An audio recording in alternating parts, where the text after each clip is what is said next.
மாண்புமிகு உறுப்பினர் முனைவர் திருமதி சௌமியா அன்புமணி அவர்கள்.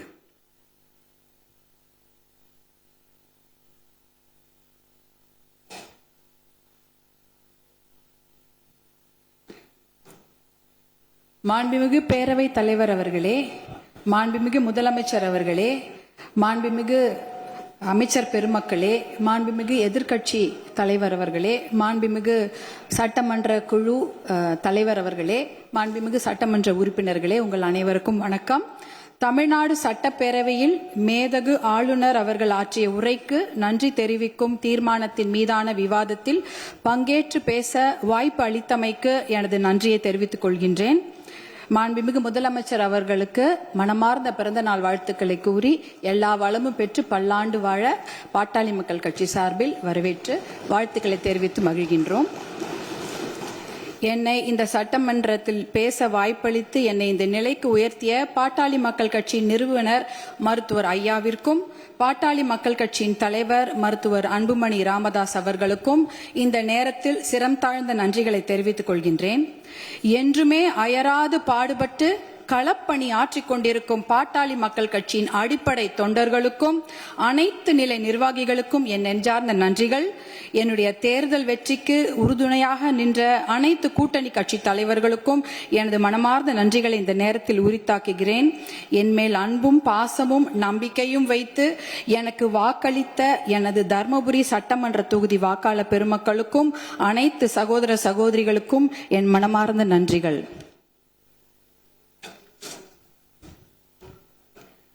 மாண்புமிகு பேரவைத் தலைவர் அவர்களே, ஒரு அறையை எதை கொண்டு வேண்டுமானாலும் நிரப்பலாம். ஒரு அறையில ஒரு பருத்தி மூட்டையை கொண்டு அடுக்கினாலும் அது நிரம்பிவிடும். இல்ல அதே அறையில ஒரு என்ன சொல்றது, ஒரு வைக்கோல் போரை வைத்தாலும் அது நிரம்பிவிடும். ஆனால் அந்த ஒரு அறையில ஒரு மெழுகுவத்தி ஏத்தி வச்சா, ஒரு விளக்கு ஏத்தி வச்சா அந்த விளக்குடைய ஒளி அந்த அறையே நிரப்பிவிடும். அப்படிப்பட்ட ஒரு நிகழ்ச்சியை தான் நான் மாண்புமிகு ஆளுநர் அவர்கள் உரையில நான் பார்த்தேன். ஏனென்றால் அந்த உரையில் ஒரே ஒரு வாக்கியம், சமூக நீதி கணக்கெடுப்பு நடத்தப்படும் என்ற அந்த ஒரு வாக்கியம் இந்த சட்டப்பேரவையை மட்டும் ஒளிபர செய்யவில்லை, தமிழ்நாடு மக்களின் அனைத்து இல்லங்களிலும் அது பிரகாசத்தையும் வெளிச்சத்தையும் ஒளியையும் கொண்டு நிரப்பியது. ஏன்னா 100 ஆண்டுகளுக்கு பிறகு சமூக நீதி கணக்கெடுப்பு நடத்தப்படும் என்ற அந்த வாக்கியம் மிகப்பெரிய ஒரு வரலாற்று சிறப்பு மிக்க ஒரு வாக்கியம். அதற்காக மாண்புமிகு முதலமைச்சர் அவர்களுக்கும் மாண்புமிகு நம்முடைய தமிழக அரசுக்கும் எங்களுடைய பாட்டாளி மக்கள் கட்சி சார்பாக நன்றிகளையும் வரவேற்பையும் தெரிவித்துக் கொள்கிறோம். ரொம்ப அன்பாக மகிழ்ச்சியாக தெரிவித்துக் கொள்கின்றோம். ஏனென்றால் பாட்டாளி மக்கள் கட்சியின் கொள்கைகளே அதை ஒருங்கிணைக்கிற ஒரு மையப்புள்ளி அப்படின்னா அது சமூக நீதி தான். அந்த சமூக நீதியை நிலைநாட்ட இந்த சமூக நீதி கணக்கெடுப்பு நடத்தப்படுவதால் கண்டிப்பாக எல்லா இல்லங்களுக்கும் தமிழ்நாட்டின் மக்களுடைய அனைத்து நலத்திட்டங்களும் போய் சேரும் என்பதில் எந்த ஐயமும் இல்லை. அதற்காக எங்களுடைய மகிழ்ச்சியை தெரிவித்துக் கொள்கின்றோம். மாண்புமிகு மேதக ஆளுநர் அவர்களின் உரையில வேளாண் பெருமக்கள் அப்படின்ற வார்த்தையை சொல்லியிருந்தாங்க. வேளாண் பெருமக்கள் என்ற வார்த்தை எவ்வளவு அழகான வார்த்தை. ஆனால் பாட்டாளி மக்கள் கட்சியில நாங்க வேளாண் பெருமக்களை கடவுளா தான் நாங்க பார்ப்போம். அவர்கள் நமக்கு உணவளிக்கும் கடவுள்களாக தான் நாங்க அவங்கள பார்க்கிறோம்.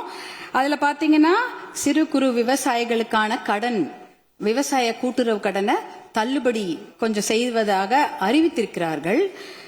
நீங்க வேளாண் குடிமக்களுடைய உழைப்பை நாம பார்க்க வேண்டும். வெயில்ல யாருமே வெளியில போக மாட்டாங்க. ஆனா வேளாண் குடிமக்கள் மட்டும்தான் வெயிலே வேலை செய்வாங்க. கடின உழைப்ப அந்த வெயில்ல தான் அவங்க கொடுப்பாங்க. அதே சமயம் மழை வெள்ள காலங்கள்லயும் அவங்க வேலை செஞ்சுட்டு இருப்பாங்க. மழை வெள்ளத்துல கொஞ்சம் அதிகமா தண்ணி தேங்கிட்டா கூட அந்த நிலத்துல இருக்கிற அந்த பயிர் எல்லாம் அப்படியே முழுகிடும். இப்பெல்லாம் போய் பயிர் முழுகிட்டா யாரும் போய் நேரடியா ஆய்வெல்லாம் செய்யறது இல்ல. ட்ரோன் அனுப்பி அந்த பயிர்ல அந்த தண்ணி நிலத்துல தேங்கி இருக்கான்னு கண்டுபிடிக்கிறாங்க. 2 நாள் கழிச்சு நீங்க ட்ரோன் அனுப்புனீங்கன்னா தண்ணியே இருக்காது, தண்ணி வடிஞ்சிரும். அப்ப அந்த ட்ரோன் என்ன சொல்லும்னா தண்ணி இல்ல, அங்க எந்த பாதிப்பும் இல்ல அப்படின்ற தகவலை கொடுக்கும். இப்படி எவ்வளவு பிரச்சனைகள். அதே அறுவடை செய்து விட்டார்கள் என்றால் பாத்தீங்கன்னா அந்த டைரக்ட் ப்ரொக்யூர்மெண்ட் சென்டர், அதாவது டிபிஆர்னு சொல்லுவாங்க, அந்த கொள்முதல் நிலையங்கள், நேரடி கொள்முதல் நிலையங்களுக்கு மூட்டை மூட்டையா அரிசி எடுத்துட்டு போவாங்க. ஆனா ஒரு கொள்முதல் நிலையங்கள்லயும் ஒரு நாளைக்கு இவ்வளவுதான் அரிசி எடுத்துக்க முடியும், இவ்வளவுதான் மூட்டை எடுத்துக்கொள்ள முடியும் என்ற அளவுகோல் இருக்கும். ஆனால் அந்த அளவுகோலுக்கு மேல ஆயிடுச்சுன்னா அந்த மூட்டையை வச்சுட்டு வெயிலையும் மழையிலையும் அங்கேயே இருக்கணும். அது என்னவானாலும் சரி, மூட்டையை அவங்க நிலத்துல இருந்து எடுத்துட்டு போயிட்டாங்கன்னா தனியார் அந்த கொள்முதல் நிலையங்கள் வாசல்லே படுத்து கிடப்பாங்க. மழை பெஞ்சிச்சுன்னா அந்த மூட்டையெல்லாம் உள்ளே முளைச்சிடும், கெட்டு போயிடும். இப்படி எத்தனையோ சிரமங்களை மீறி தான் அவங்க நம்மளுடைய உணவு மேசைக்கு சாப்பாடை கொண்டு வராங்க. அதற்காக அவங்க வாங்குற கடன் பாத்தீங்கன்னா தனியார் வங்கிகள்ல வாங்குவாங்க, தேசிய வங்கிகள்ல வாங்குவாங்க, கூட்டுறவு கடன் வாங்குவாங்க, யாருக்கிட்ட வேணாலும் கடன் வாங்கி அந்த விவசாயத்தை செய்வாங்க. அப்படி இருக்கும்பொழுது அந்த வங்கி கடன்களை நாம தள்ளுபடி செய்ய வேண்டும். மகாராஷ்டிரால பாத்தீங்கன்னா எல்லா வங்கி கடன்களையும் தள்ளுபடி செய்திருக்கிறாங்க. நம்ம தமிழ்நாட்டுல நம்ம கூட்டுறவு கடன், அந்த கடன் வாங்கின கடனை முழுமையாக தள்ளுபடி செய்ய வேண்டும் என்பதுதான் எங்களுடைய வேண்டுகோள். அப்படி ஏன் தெரியுங்களா, தமிழ்நாட்டுடைய ஒரு 3 பேர்ல 2 பேர் விவசாயத்துக்கும் விவசாயத்தை சார்ந்த தொழில் செய்யறாங்க தமிழ்நாட்டுல. அப்படி இருக்கும்பொழுது வருஷத்துக்கு நீங்க 10,000 கோடி கடன் வாங்கினவங்க கூட சந்தோஷமா வெளிநாட்டுல வாழ்ந்துடுறாங்க கடனை கட்டாம. ஆனா 10,000 ரூபாய் கடன் வாங்கிட்டு அந்த கடனை யாரா வீட்டு வாசல்ல வந்து கேட்டாங்கன்னா அவமானம் தாங்காம தற்கொலை பண்ணிக்கிறாங்க. 2021, 22, 23 கிட்டத்தட்ட 1968 விவசாயிகள் தமிழ்நாட்டுல தற்கொலை பண்ணி இருக்கிறாங்க. அப்படின்னா ஒரு நாளைக்கு 2 பேர், ஒரு நாளைக்கு 2 விவசாயிங்க தற்கொலை பண்ணிருக்கிறாங்கன்றத இந்த புள்ளி விவரம் சொல்லுது. அவங்களெல்லாம் நம்ம காப்பாத்தி ஆகணும். இப்ப சூப்பர் எல்னினோ வரப்போகுது.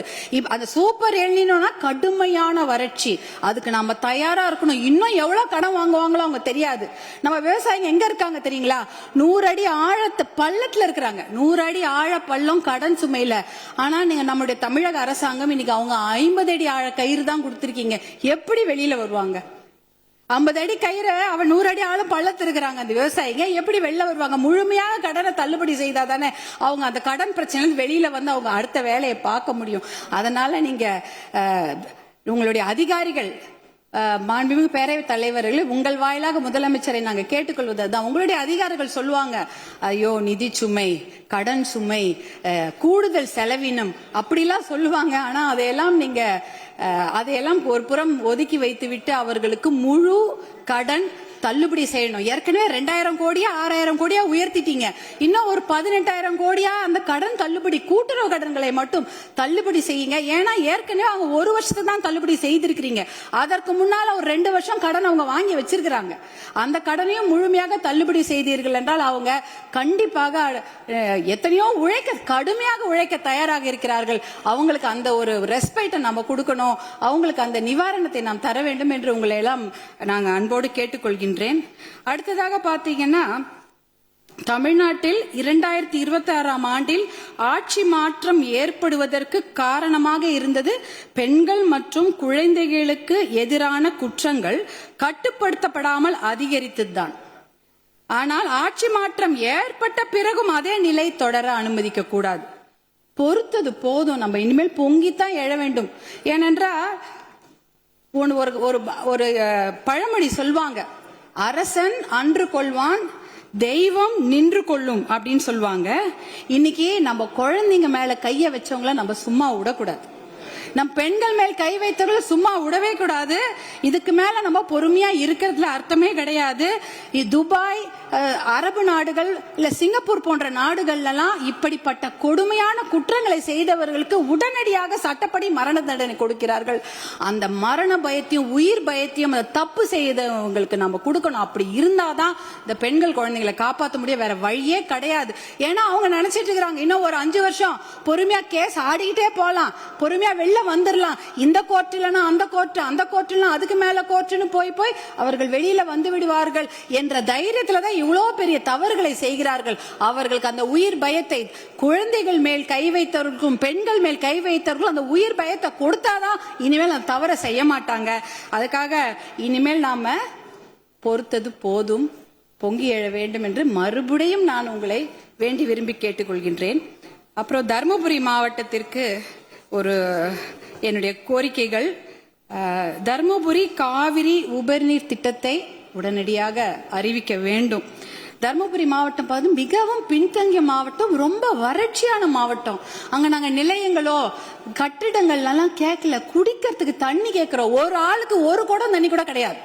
ஒரு ஆளுக்கு ஒரு குடம் தண்ணி கூட கிடையாது. தருமபுரி மாவட்டத்தில் 2 பெரிய ஆறு ஓடுது. காவிரி ஆறு ஓடுகிறது, தென்பெண்ணை ஆறு ஓடுகிறது. ஆனா அதுல இருந்து தண்ணி அவங்களால குடிக்க முடியாது. ஏன்னா அந்த தண்ணி அவங்க வீட்டுக்கு வராது, பார்க்க தான் முடியும். நேரம் பார்ப்பாங்க, ஆறு எதிர்க்க ஓடும், தண்ணி வீட்டுக்கு வராது. இப்படிதான் அதனோட நிலைமை. அந்த தர்மபுரி காவிரி உபரிநீர் திட்டத்தை செயல்படுத்தினாங்கன்னா கண்டிப்பாக தண்ணி வந்து அவங்களோட ஏரி குளங்களில் நிரம்பிவிடும், எத்தனையோ குடும்பங்கள் பிழைத்து விடும். அது ஒரு அந்த திட்டத்துக்கு நீங்க புளோரோசிஸ் கூட, புளோரைடு கூட தர்மபுரி மாவட்டத்தில் இருக்கு. எல்லாருடைய பல்லும் கருப்பு கருப்பா இருக்கும், மஞ்சள் கலரா இருக்கும் தர்மபுரி மாவட்டத்தில் மக்கள். அது பாத்தீங்கன்னா அந்த புளோரோசிஸ் ஒரு தன்மை, அதெல்லாம் குறைக்கணும்னா நல்ல தண்ணியை கொடுங்க. தர்மபுரி காவிரி உபரிநீர் திட்டத்தை நீங்கள் செயல்படுத்துமாறு அன்போடு கேட்டுக்கொள்கின்றேன். அடுத்தது தர்மபுரியில சிப்காட் தொழிற்பேட்டை அனௌன்ஸ் பண்ணி 18 வருஷம் ஆச்சு. 2 முறை அதுக்கு திறப்பு விழா பண்ணியாச்சு.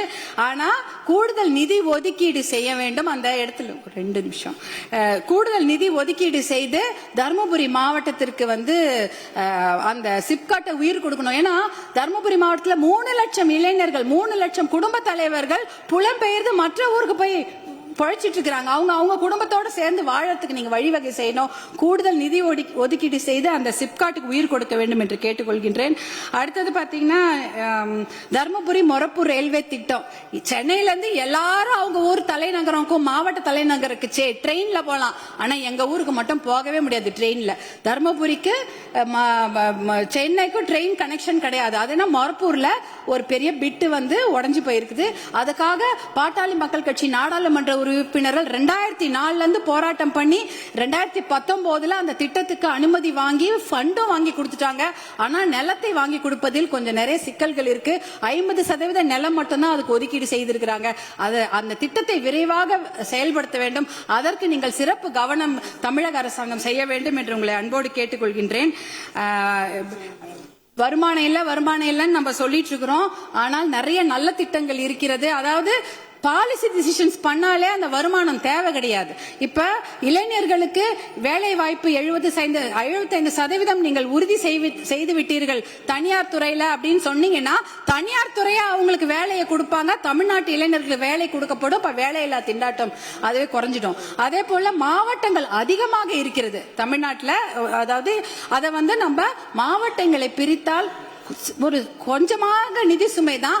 ஆனா மாவட்டம் மிகப்பெரிய வளர்ச்சியை பெற்றுவிடும்.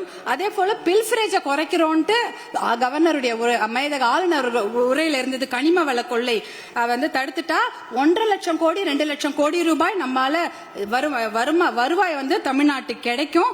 அதே போல சேவை உரிமை பெறும் சட்டம் 21 மாநிலங்கள்ல இருக்கிறது. அது வந்து பொதுமக்களுடைய நலனுக்காக கொண்டு வரப்பட்டது. அது பாத்தீங்கன்னா அதனால எப்படின்னா எந்த ஒரு விஷயத்துக்காக பொதுமக்கள் அப்ளை பண்றாங்களோ உடனே வந்து சேர்ந்துரும், ஒரு பைசா செலவில்லாம. சேவை உரிமை சட்டம், லோக ஆயுக்தாவை பலப்படுத்த வேண்டும். இப்படி போன்ற பில்ஃபரேஜ்களை தடுத்தாலே தமிழ்நாட்டுக்கு வருவாய் ஏற்பட்டுவிடும். பாலிசி டிசிஷன்ஸ் பண்ணும்பொழுது எந்த ஒரு நிதி சுமையும் கிடையாது.